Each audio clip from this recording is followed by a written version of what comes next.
Hello everyone, एक बार फिर से आप सभी का स्वागत है वीआई पे सर्व अपने चैनल पे, जहां मिलते हैं आपको एग्ज़ाम रिलेवेंट कंटेंट।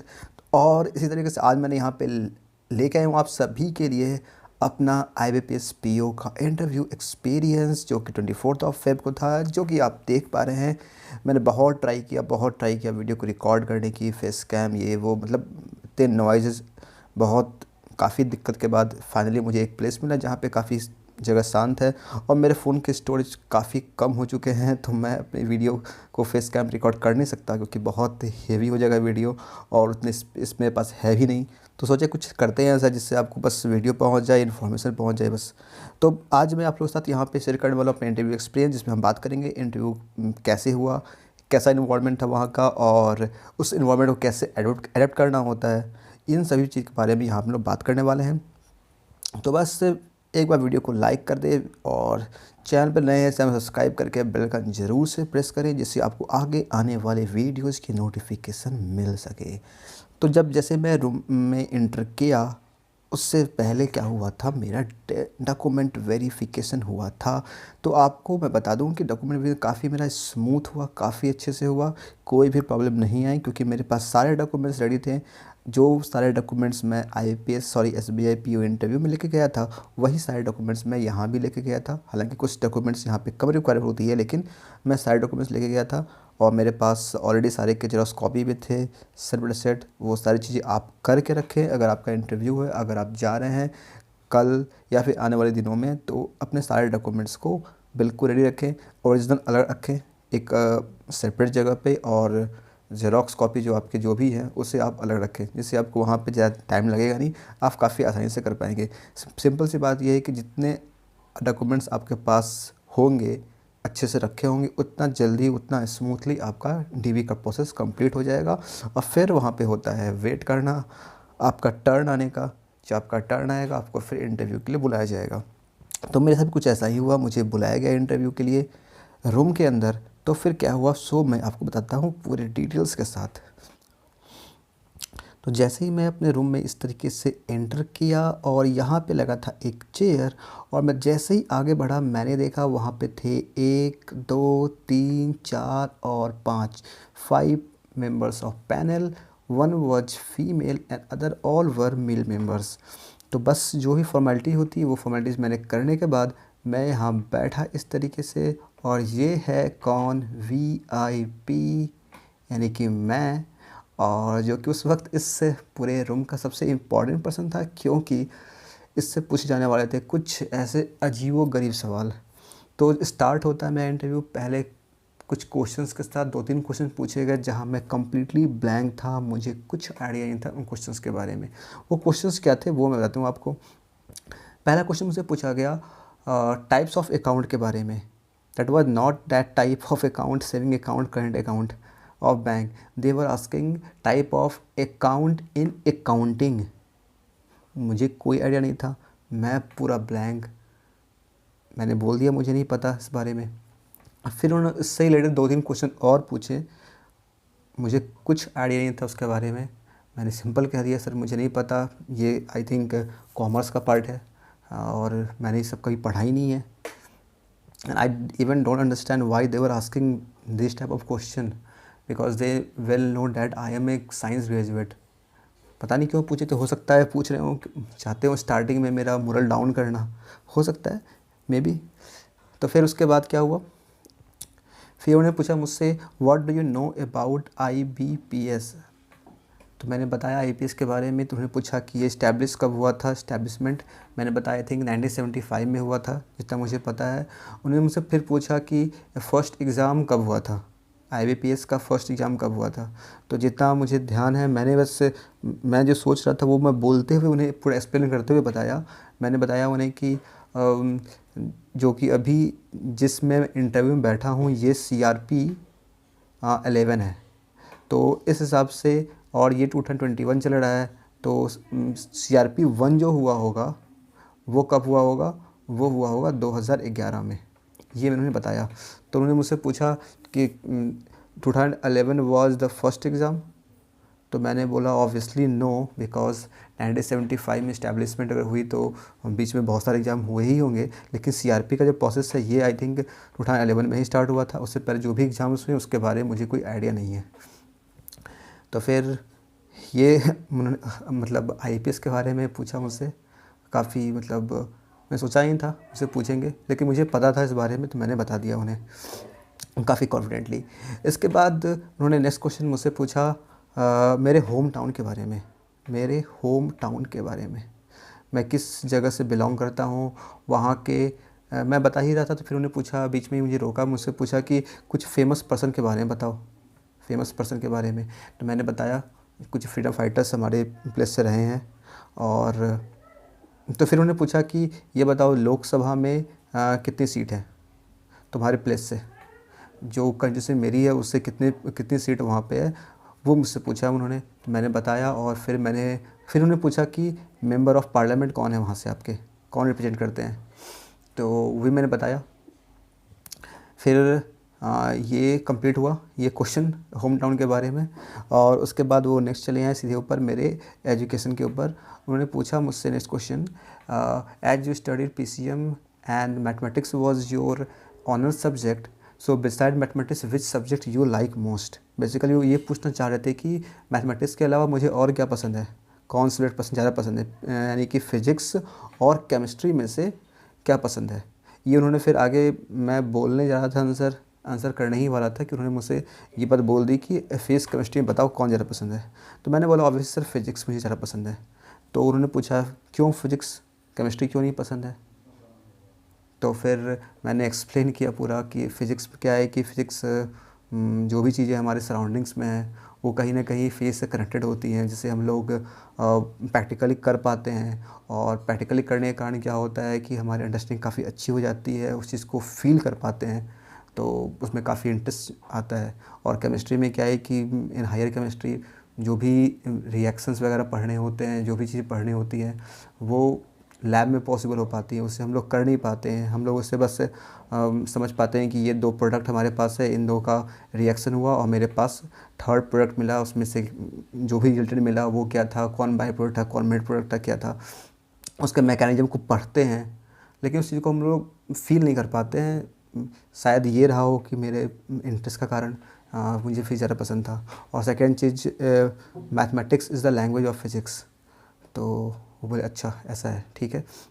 तो फिर सर बोलते हैं कि तो फिर मैं तुमसे केमिस्ट्री से क्वेश्चन पूछूंगा, फिजिक्स से नहीं पूछने वाला, मैथ से क्वेश्चन नहीं पूछने वाला। तो मैंने बोला सर पूछिए सर। तो उन्होंने मुझसे पूछा ये बताओ ग्रुप 17 के जो एलिमेंट्स पीरियोडिक टेबल के ग्रुप 17 के जो एलिमेंट्स हैं वो किस ब्लॉक में आते हैं, किस ब्लॉक में आते हैं। तो जैसा कि आप सभी जानते होंगे, अगर आपने पढ़ा हो केमिस्ट्री कभी भी, तो केमिस्ट्री में S block, P block, D block, F blocks होते हैं। तो 17th ग्रुप के जो एलिमेंट हैं वो आते हैं पी ब्लॉक से, मैंने बताया उन्हें। तो फिर उन्हें पूछा कि अच्छा नहीं, उन्हें और क्या कहते हैं, किस नाम से जानते हैं उस ग्रुप के एलिमेंट्स को। तो मैंने बताया उन्हें बोलते हैं हेलोजन ग्रुप बोलते हैं। तो फिर उन्हें पूछा कि कुछ एलिमेंट्स के नाम को बताने के लिए जो इस ग्रुप में आते हैं। तो मैंने बताया फ्लोरीन, क्लोरीन, ब्रोमीन, आयोडीन, ये सब। और इस पर कुछ और डिस्कशन हुए थे साथ में, मतलब कुछ चीज़ें और वो पूछ रहे थे, क्या मतलब फिजिक्स केमिस्ट्री से रिलेटेड कुछ क्वेश्चंस कर रहे थे पसंद और नापसंद के बारे में। तो मतलब क्यों फिजिक्स पसंद है, क्यों केमिस्ट्री पसंद नहीं है ज़्यादा, इसके ऊपर काफ़ी देर तक उस बातचीत चली थी हम लोगों की। उसके बाद ये कंप्लीट हुआ तो फिर मेरे सामने जो मैम बैठी हुई थी इधर यहाँ पे, उन्होंने मुझसे पूछा, सीधे मुझ पे अटैक किया एक क्वेश्चन। वो क्वेश्चन क्या था, हॉबी, तुम्हारी हॉबी क्या है। तो मैंने बताया कि visiting and exploring new places, keen interested in programming and web development. तो मैम ने पूछा क्या मतलब, क्या विजिटिंग न्यू प्लेसेस क्या है ये, मतलब क्या क्या क्या एक्सप्लोर करते हो ये बताओ मुझे। तो फिर मैंने बताया, मैम को एक्सप्लेन किया कि जब भी मैं कहीं विज़िट करता हूँ तो वहाँ के लोगों का बिहेवियर कैसा है और वहाँ के लोग का लैंग्वेज कैसा है, कैसी लैंग्वेज बोलते हैं, और खाना क्या पसंद करते हैं वो लोग, वहाँ का जो नॉर्मल फूड होता है वो कैसा होता है, वहाँ के लोग ड्रेस कैसा पहनते हैं, ये सब मैं काफ़ी ऑब्ज़र्व करता हूँ। और तो फिर मैंने बोला कि लैंग्वेज, अच्छा लैंग्वेज की बात कर रहे हो, मतलब वहाँ की लोकल लैंग्वेज जो है, लेकिन नो मैम लोकल लैंग्वेज तो ठीक है, जैसे कि मैं जिस जगह से बिलोंग करता हूँ वहाँ की लैंग्वेज हिंदी है, यहाँ के कॉमन लैंग्वेज हिंदी है। तो बहुत ऐसे स्टेट है, बहुत ऐसे प्लेसेस जहाँ पे भी हिंदी ही बोला जाता है, लेकिन हिंदी में कुछ वर्ड्स ऐसे होते हैं, कुछ फ्रेज ऐसे होते हैं जिसे हम लोग किसी और वे में यूज करते हैं, और उस जगह के लोग, किसी और जगह के लोग जो होते हैं उसी सेम वर्ड को, सेम फ्रेज को किसी और तरीके से, किसी और सेंस में बात करते हैं। तो वो काफ़ी मुझे इंटरेस्टिंग लगता है मैम। तो मैम ने बोला अच्छा ऐसा होता है, ठीक है। तो इस पे थोड़ी सी बात हुई, और सेकंड पॉइंट जो मेरा था हॉबी का, मैच जो था प्रोग्रामिंग एंड वेब डेवलपमेंट, उस पर मैम ने शायद ध्यान नहीं दिया, या फिर जो भी था उस पर कोई क्वेश्चन मुझसे नहीं किया गया। तो मैं सोचा ठीक है, अच्छी बात है, तो फिर से बहुत क्वेश्चन करते हैं वो लोग। तो ये मुझसे पूछा गया हॉबी के बारे में। इसके बाद मुझसे क्या पूछा गया था, हाँ, तो सर जो बैठे थे इस जगह पे, सर मेरे लेफ़्ट में, मैं यहाँ था ना, लेफ़्ट में यहाँ सर बैठे थे, उन्होंने मुझसे पूछा हाउ वाज इट डिफ़िकल्ट और easy for you to clear the exam. तो मैंने बताया कि neither it was too easy not too difficult for me. जो मुझे पहले से आती थी उससे मैंने रिवाइज़ किया कंसेप्ट्स को, और मैं मतलब बोल ही रहा था, ये सब बात बता ही रहा था कि उन्होंने बीच में मुझसे क्वेश्चन पूछ दिया कि मैथमेटिक्स ग्रेजुएट है तो ये किस तरीके से आपको हेल्प किया। तो मैंने बताया कि सर जो 10th के बाद उन्होंने मैथमेटिक्स पढ़ते हैं, जहाँ से शुरू होता है कि मतलब ऑप्शंस आते हैं लोगों के पास कि आपको साइंस पढ़ना है या फिर कॉमर्स पढ़ना है या फिर आर्ट पढ़ना है। तो इस 11th और उसके बाद ग्रेजुएशन पीरियड में जो भी मैथमेटिक्स पढ़ते हैं वो कम्प्लीटली डिफरेंट है जो आईपीएस में पूछा जाता है। आईपीएस का जो सिलेबस है इसमें जो भी पूछे जाते हैं वो बेसिकली 10th या उससे नीचे लेवल के क्वेश्चन पूछे जाते हैं। अर्थ में 10th या उससे नीचे लेवल के क्वेश्चन पूछे जाते हैं अर्थमेटिक, और फिर डीआई का सेक्शन होता है, वो एक अलग पोर्शन हो जाता है। तो हाँ, सर ने बोला कि हाँ ठीक है, ओके ठीक है। तो फिर उन्हें पूछा कि और भी एग्ज़ाम क्लियर किए हो गए अभी। तो मैंने बताया सारे एग्ज़ाम्स जो भी मैंने क्लियर किए थे, मैंने बस एक फ्लो स्टार्ट किया एसबीआई से, और जितने भी एग्ज़ाम्स मैंने क्लियर किए सारे के सारे एग्ज़ाम मैंने बता दिए। तो मतलब मैंने तो फ्लो में बोल दिया, लेकिन मेरे मन में एक क्वेश्चन आ रहा था कहीं वो पूछ ना दे कि आरआरबी का जो पोस्टिंग हो रहा है उससे रिलेटेड कुछ क्वेश्चन न पूछ दे मुझसे। लेकिन उन्होंने कुछ पूछा नहीं। मैंने एक फ्लो में बोलते हुए आगे एक लाइन उसमें और एक्स्ट्रा ऐड करके मैंने ये बोल दिया कि आईपीएस पीओ का इंटरव्यू मैं यहाँ आपके सामने बैठा हूँ। तो मतलब पूरा जो टर्निंग पॉइंट जो था वो इंटरव्यू पे आके रुक गया। अगर मैं बीच में रुकता तो हो सकता था कि वो आईपीएस पीओ का जो मतलब ज्वाइनिंग वगैरह हो चुका है शायद, उस बारे में क्वेश्चन पूछ सकते थे। तो वहाँ मैं खुद को थोड़ा सा टैकल कर लिया, आराम से बचा लिया। तो फिर उनका नेक्स्ट क्वेश्चन था कि ये बताओ पोस्टिंग कहाँ चाहते हो, कौन सा किस प्लेस में चाहोगे तुम पोस्टिंग। तो मैंने बोला सर आई एम कंफर्टेबल, अब कहीं भी पोस्टिंग मिले मैं अपने फुल मतलब जो भी होता है उससे काम करूँगा। तो बोला नहीं कोई दिक्कत नहीं है, तुम जहाँ बोलोगे वहीं तुम्हें मिल जाएगा, तुम्हारे पास ऑप्शन है, तुम्हारे पास your own choice, you have to choose. तो तुम कोई एक जगह चूज करो जहाँ तुम चाहते हो सबसे पहले पोस्टिंग लेना। तो मैंने बोला sir I will like to be posted in my home town.